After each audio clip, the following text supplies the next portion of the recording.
এখনো তো ওইখানে নৌকার জন্য 2 ঘন্টা 3 ঘন্টা ধরে অপেক্ষা করেছিলাম। 800 টাকার নৌকার ভাড়া এটা হয়ে গেছে 2000 টাকা। অনেক কষ্ট হয়েছে, অনেক ছোট ছোট বাচ্চাদেরকে নিয়ে হাইটে হাইটে আসতে একবারে কলেজেটা শেষ। পর্যটক বাড়ছে, নৌকা বাড়ান না কেন? তাইলে তোমরা যদি সিন্ডিকেট করেই থাকো তাহলে আমাদের তো এখানে আসার কোনো প্রশ্ন। এটা মানুষ ঘাটে ঘাটে হয়রানি হইতেছে। এত সুন্দর একটা জায়গা সিলেটের মধ্যে আছে, এটারে যদি প্রশাসন দৃষ্টি দেয় এর থেকে বেশি লোক আসবে আরো। এই জায়গাটা ভালো লাগতেছে, কিন্তু যাবো কিভাবে, ফিরার রাস্তাটা চিন্তা করলে অনেক টেনশন হয়। সিলেটের পরিবেশ ভালো, লোকেশনগুলো ভালো, কিন্তু এইবার এসে কষ্ট পাইছি। কষ্ট পাওয়ার কারণ একটাই, সেটা হচ্ছে এনে তেমন কোনো কিছুর মানে পর্যটনদের একটা যে ইয়া থাকে সুব্যবস্থার ওইটা নাই। কাউন্টারে মানে হয়রানি হতে হয়, এটাই হলো সর্বোচ্চ কষ্ট পাইছি এইবার। প্রশাসন চারদিক দিয়ে ঘুরে, কিন্তু প্রশাসন এখানে একটা গ্যালজামও লাগছিল, কিন্তু ওইটা দেখি হয় নাই এখন কিছু। ওরা কিছু দ্বারা শুধু দেখে। কিছু কিছু সিজন থাকে যখন মানুষের বেশি গ্যাদার থাকে, তখন ভাড়াটা বেড়ে যাচ্ছে। সিরিয়াল পাওয়ার জন্য কেউ একটু আগে পরে কিছু টাকা অ্যাডভান্স দিতে হচ্ছে বা বেশি বাড়তি দিতে হচ্ছে। মেয়েদের যে নিরাপত্তার জন্য আলাদা একটা জোন থাকা উচিত এবং আলাদা একটা টুরিস্ট থাকা উচিত, নিরাপত্তা দেওয়া উচিত। ড্রেস চেঞ্জ করার জায়গা যদি আরো বেশি বাড়ানো হয় তাহলে আমাদের জন্য সুবিধা হয়। এখনো তো ওইখানে নৌকার জন্য 2 ঘন্টা 3 ঘন্টা ধরে অপেক্ষা করেছিলাম। আর কি সুযোগ সুবিধা বাড়ানো হলে পর্যটকদের জন্য সুবিধা হয়? এই যে এখানে ভোগান্তি, ওই যে ওখানে লাইন ধরানোর জন্য না লাগে, সেটাই।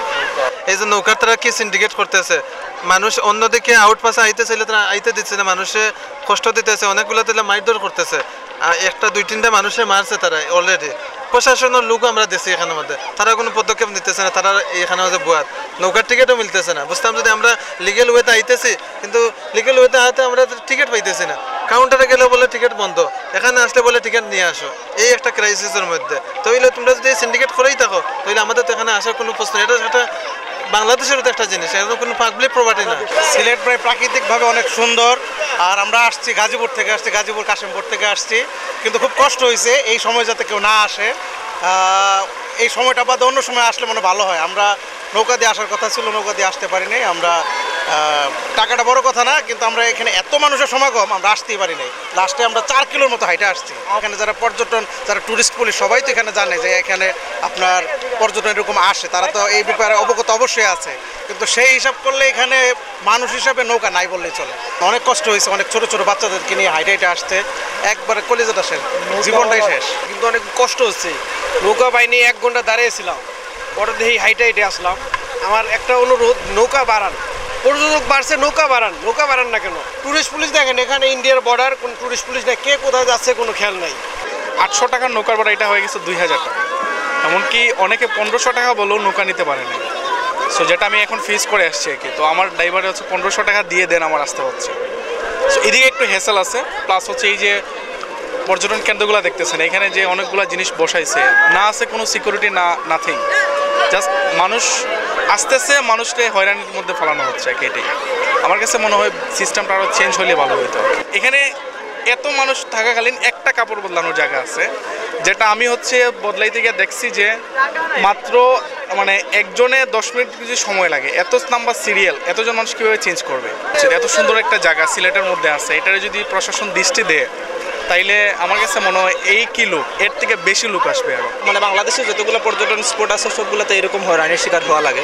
তারপরে এগুলো সরকারের একটু হস্তক্ষেপ করা দরকার। এখানে কি ধরনের হয়রানি হচ্ছে? এখানে যে আপনাদের নৌকাতে সিন্ডিকেট আছে, রাস্তাতে আপনার সিন্ডিকেট আছে, যে এখানে প্রত্যেকটা জায়গায় সিন্ডিকেটের একটা ইয়ে আছে। মানে খাওয়া দাওয়ার বলেন বা এই যে গাড়ি ভাড়া বলেন, সব কিছুতে দাম একটু বেশি রাখতেছে। যে পরিমাণে আমাদের এখানে মানুষজন আসে, আর একটু ভালো করে যদি প্রশাসন ব্যবস্থা নিত, তো আমার কাছে মনে হয় বাংলাদেশ থেকে সব জায়গা থেকে মানুষ আরও বেশি আসতো, বা সিলেক্ট করনোভাবে আর একটু ইয়ে করতো, মূল্যায়ন করতো। এখানে তো নৌকার সংখ্যা খুবই কম। আমার মনে হয় না অনেকেই যারা এত দূর হাঁটতে পারবে না, তারা আজকে আসতে মানে এই স্পট পর্যন্ত পৌঁছতে পারবে না, তাদের কষ্ট হবে। নৌকার সংখ্যা খুবই কম। পাবলিক টয়লেট বা ওয়াশরুমের কোনো ব্যবস্থা আসলে এখানেও নাই। গোটা জাফলং এলাকাতে ঘুরে আমাকে খুবই কষ্ট করতে হয়েছে ওই সাইটগুলোতে, যে এই বিষয়গুলো একটু খেয়াল করতে হবে। পুলিশ প্রশাসনের কোনো সহায়তা নাই, কোনো নজরদারি নেই। এটা একটা সিন্ডিকেট ভাই, সব ব্যবসা করতেছে তারা। 5 টাকার মাল 10 টাকা, সব কিছুই তারা। মানুষ ঘাটে ঘাটে হয়রানি হইতেছে।